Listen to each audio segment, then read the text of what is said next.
Hello, I'm Darren Magee, and today's question asks if I would discuss recovering from having been in a narcissistic, toxic, abusive relationship. Now, this is a question that's come up quite a few times in some of the videos I've made, and it's something I don't think I could cover in just one video, so I'm going to be looking at different aspects of it. But another question that has come up, and it's come up in the therapy room as well from time to time, is what is stopping me from recovering? How am I not getting better? Why am I not getting better? What is it's holding me back? Why do I keep going back there? Why do I keep ruminating? So for today, I'm going to discuss what I think is one of the biggest obstacles to our recovery from having been in a toxic relationship. And that is the sense of unfairness. That is the need to have some sort of justice. Now, if you like this video, if you find it helpful, please click like and please consider subscribing to my channel. But just to remind you, this video is not a substitute for support from a mental health professional, nor is it a tool to be used to diagnose someone. Now, if you've been on the wrong end of a narcissist, if you've been in a difficult, toxic relationship, chances are you've been treated very unfairly, you've been judged harshly, you've been lied to, you've been gaslit, you've been cheated on. Maybe you were driven to the point of insanity by them trying to convince you that you were insane. And whether that was a partner, a long-term partner, a horrible boss at work, a narcissistic family that you've broken away from, even just a toxic friend that constantly berates and betrays you, what happens is we tend to ruminate over things. Why would someone treat me like this? I didn't treat them like that. Why do people believe that I'm the liar and I'm the abuser? Why do people believe that they're the victim? Our brains do not like things that don't make sense. And what we see is unfairness. We see pain, regret, humiliation. We have feelings of disempowerment. And what we want is some kind of karma. We want some kind of justice. I want you to feel what I felt. I want others to see you the way I now see you.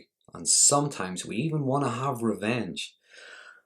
But this is the thing about narcissism. It is not something you poke with a stick. It's not something you throw stones at, hoping to get some kind of reaction, something that's going to be in your favor, hoping you're going to get some realization from them. That generally doesn't end well because narcissism has a long memory. It can be incredibly vindictive. And it's also incredibly destructive. Narcissists tend to destroy things from the inside, and when they can no longer do that, they will try to destroy it from the outside. Now, when it comes to wanting some kind of justice, what we need is some kind of validation. Now, we all need to feel validated. We need others to reflect us, to mirror us, to understand us, to empathize with us.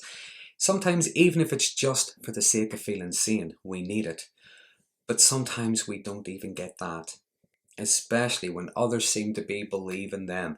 Friends, your own family members, work colleagues, the next door neighbours, the kids even. That hurts like hell when we feel so invalidated. And sometimes we would even just settle for some kind of acknowledgement from the abuser that, maybe they could have done things differently. Maybe they have some kind of regret. When it comes to narcissism, we're certainly not going to get that, unless, of course, it's part of, say, the love bombing stage or something, or the hoovering stage, just to try to reel you back in again. So how do you reason? How do you get some kind of acknowledgement from someone who is perhaps pathologically disagreeable, someone who is pathologically incapable of accepting responsibility for themselves? How do you feel validated from someone who perhaps even enjoyed invalidating you? Well, if they were toxic, disagreeable, malignant, selfish, judgmental, emotionally distant when they were in the relationship, what makes you think that's suddenly going to change now that you're apart? We get angry. We get angry with the abuser. We get angry at others for believing, and we even get angry at ourselves sometimes for the time we wasted on them, the loss of money, the loss of resources. And I made a video a while ago on what's known as narcissistic abuse syndrome, looking at the long-term effects of having been in a difficult, toxic, narcissistic relationship. If you think that would be helpful, by all means, go ahead and have a look. But that anger can be fueled even further when we see the injustice of, say, they end up with the house. They get to keep their job. They may even get a promotion. You're the one who had to leave. You know, maybe they already have a new partner, they're starting a new family, and it's all over social media how amazingly happy they are. That can be really devaluing, and it looks like they've won.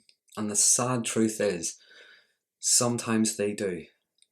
Because this need to have our hero moment, this need we have for everyone to suddenly see them the way that they really are. Sadly, the world does not work like that. If only it worked the way it did in the movies, but unfortunately, real life is not always like that.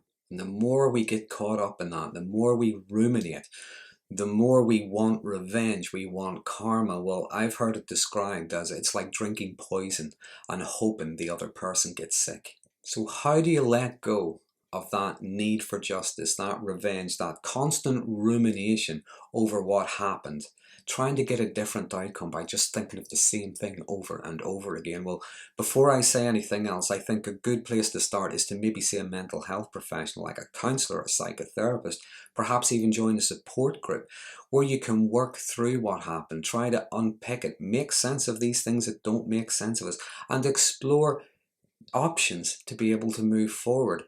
I also think, though, that it comes whenever we start accepting that that other person, that toxic person, is hopeless. They don't necessarily have the ability to change. They can learn different tactics to do the same thing over and over again, but they don't have the ability to grow, develop, even thrive the way you do. Yeah, it hurts. They get custody of the kids. They get the house. They get to take all your friends off you, whatever.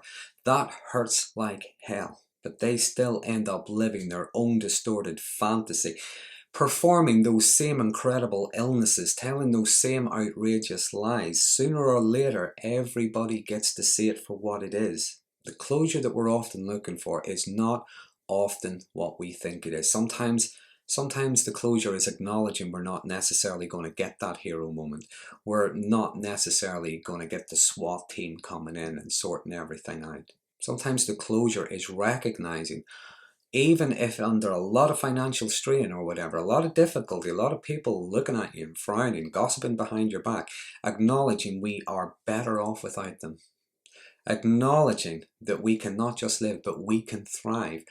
We can learn to deal with their, and indeed other people's, toxic behaviour. We can learn to deal with it with indifference. We can learn to just observe it, not absorb it. We can form healthy, supportive relationships with others. Sometimes that is the best revenge you'll ever have. Thriving, that's the best revenge you'll ever have. But also recognise that your recovery is a journey. It is not a mad dash.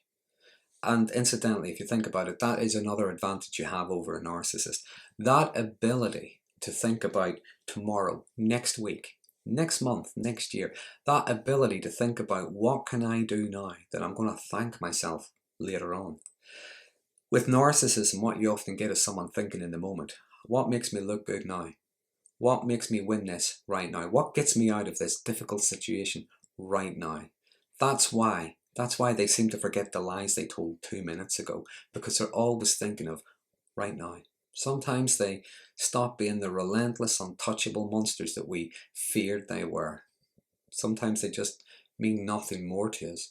Sometimes we may even just see them as they're like Wile E. Coyote. They're absolutely ridiculous. So reach out, utilize whatever supports are available to you. Now, it may be mental health services, again, support groups, counselling, things like that. Legal services, legal advice, friends, family, even online resources. So that's just a few thoughts on what I think is one of the biggest obstacles to our recovery from having been in a narcissistic relationship. Now, please feel free to use your thoughts in the comment box below. There have been some interesting discussions starting around these videos. If you like this video, if you find it helpful, please consider subscribing to my channel for future updates on mental health related topics. And until next time, thanks for watching.